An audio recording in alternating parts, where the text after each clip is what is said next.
as I was thinking about this topic all the way back to over the summer, where Amber and Holly and others at Lumina asked me to think through and sketch in a really short 5 pages, I think that was the initial job, where we are on the learning outcomes movement, where we've been, what we've accomplished, what still needs to be done, what are the challenges.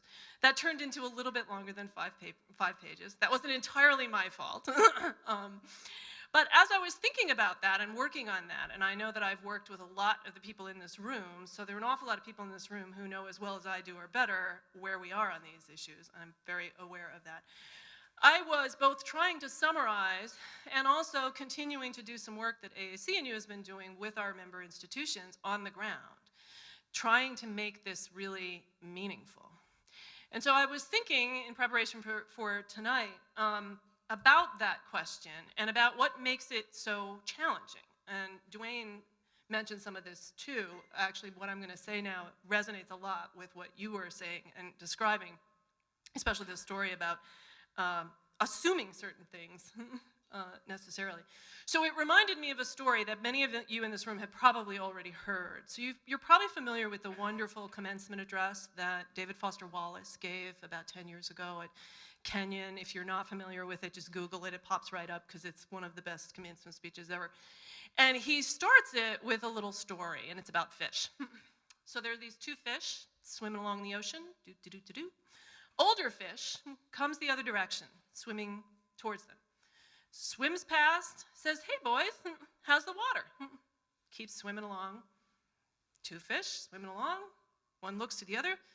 What the hell is water? So I thought of this. He goes in a lot of interesting directions with this metaphor, and I'm not going to do as good a job as he did.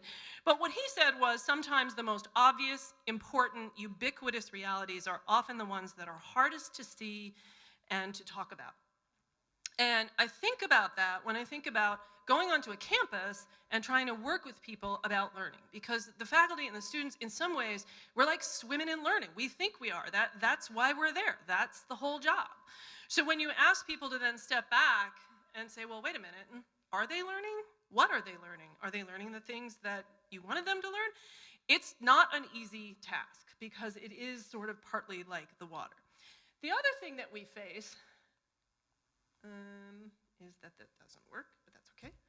The other thing that we face is that the conversation that's going on outside of higher education also barely even acknowledges that the learning is going on, right? It's not about the learning. It is about the learning, according to Lumina and all the people sitting in this room. But, okay, these are just headlines I just pulled. I read a lot of media for my job, and these are just in the last week. Just in the last week.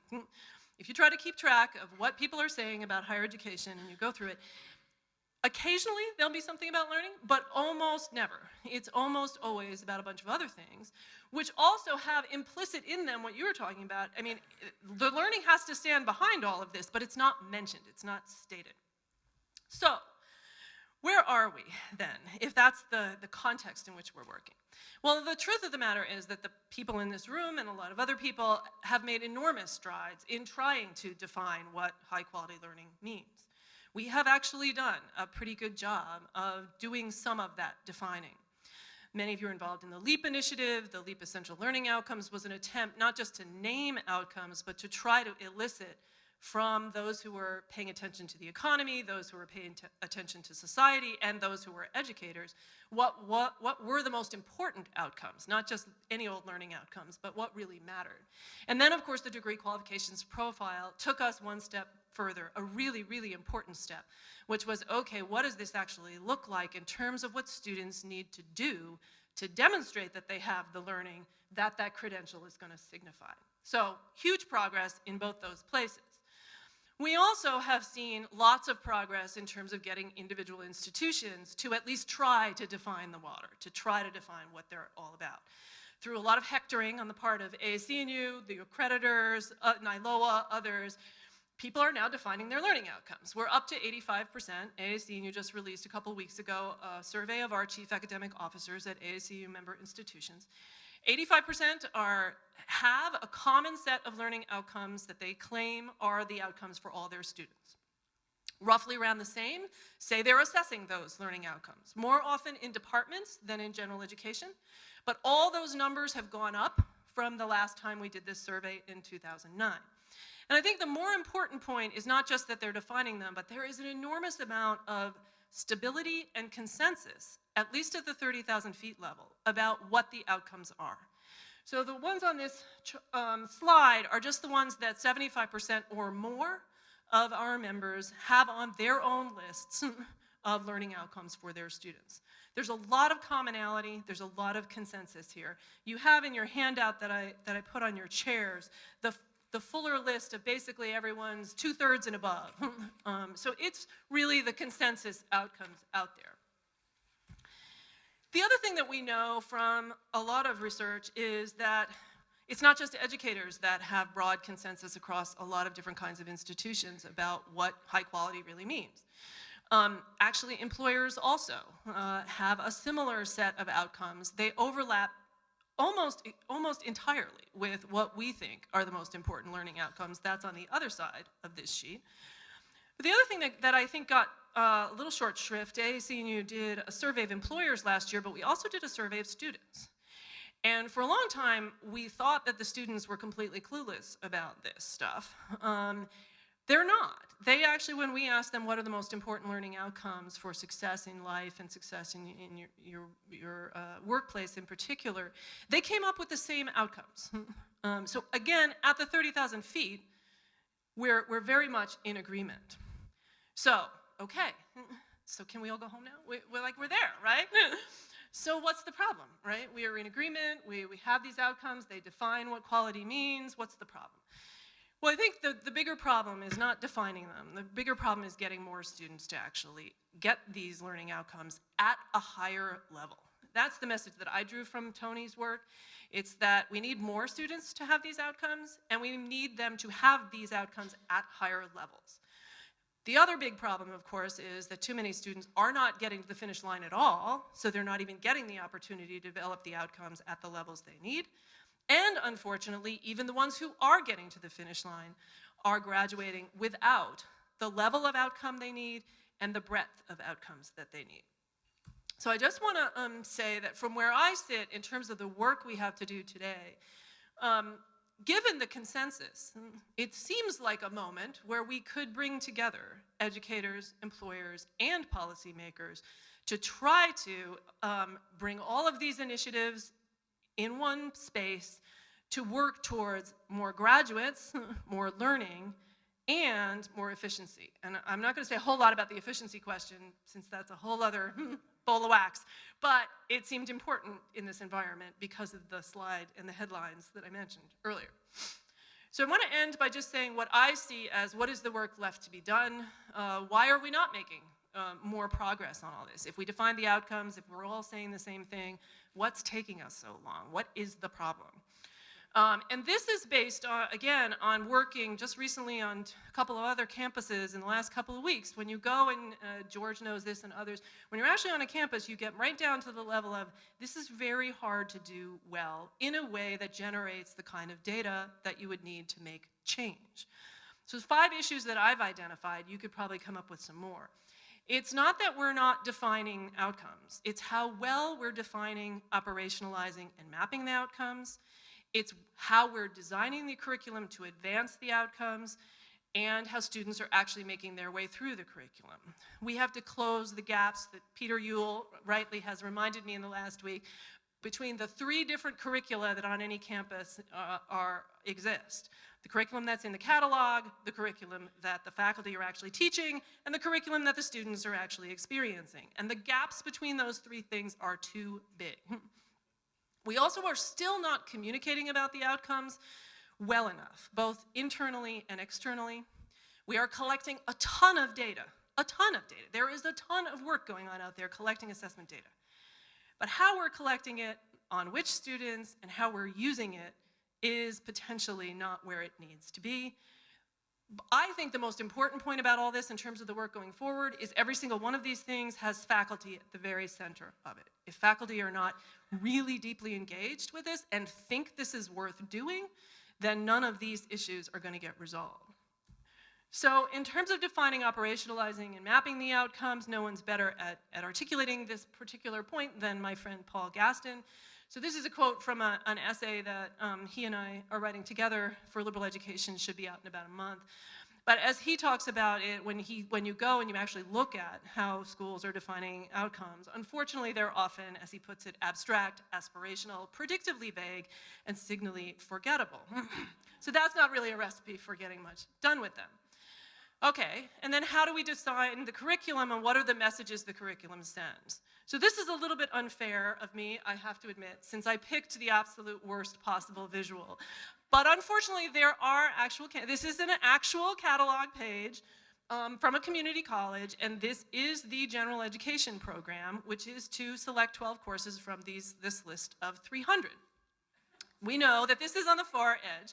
And I will say that our most recent survey did indicate that a lot of schools are trying very hard to change their general education programs away from this model to one that maybe has choice, but less choice, and maybe has more integrative moments in it. The other thing that I want to draw your attention to is what we know about how students are making their way through the curriculum, which is not enough. We don't know enough about how students are actually making their way through. Some people, however, are trying to really collect some interesting data on this. So this is something I just encountered last month, the University of New Mexico. This is not general education. This is literally a map of how the students at the University of New Mexico are getting into majors and making their way through majors, into and out of. And all you need to see is how complicated it is. That's my only message from this slide. You don't have to read any of the numbers. It is very complicated to understand how students are making their way through, never mind what they're learning in all of those spots along that map. So, we are making some progress. What we know is we need to make a lot more progress. So, what our CAOs told us is they believe they have learning outcomes. They believe that their curriculum are sort of mapped to those outcomes. However, only 44% think they have a coherent sequence of courses and educational experiences. This is in their general education programs.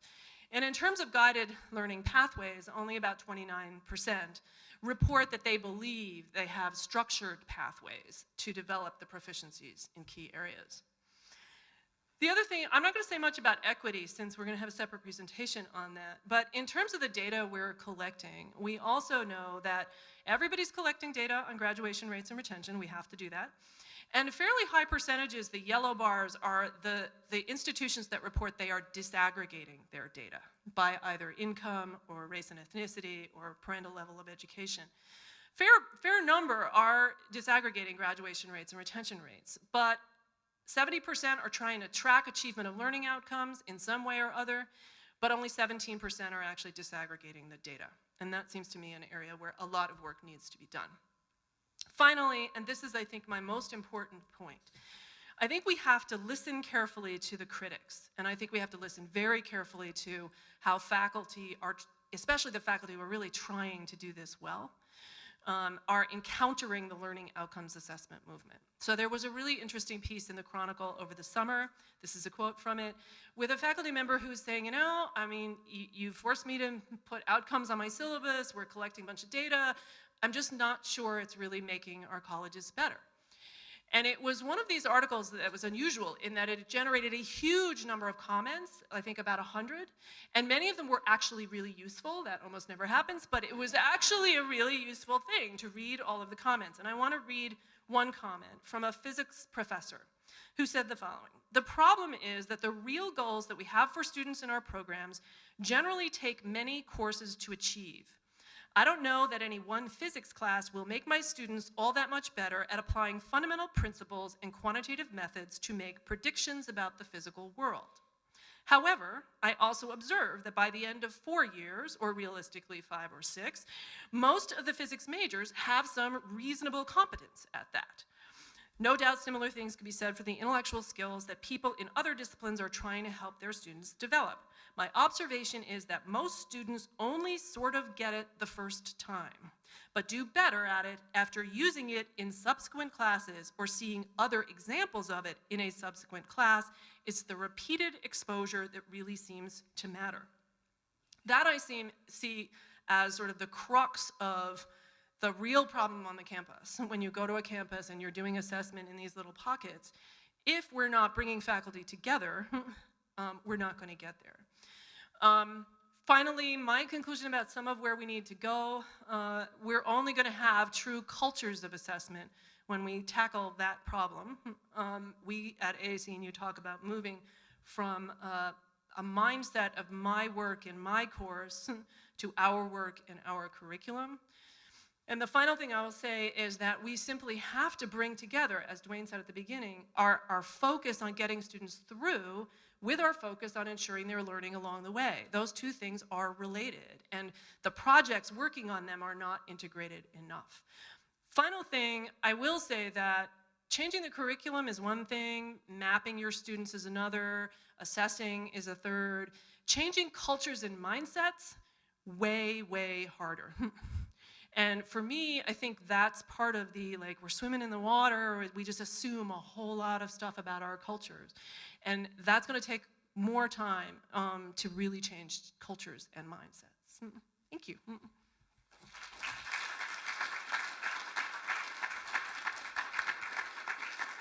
Thank you so much, Deborah.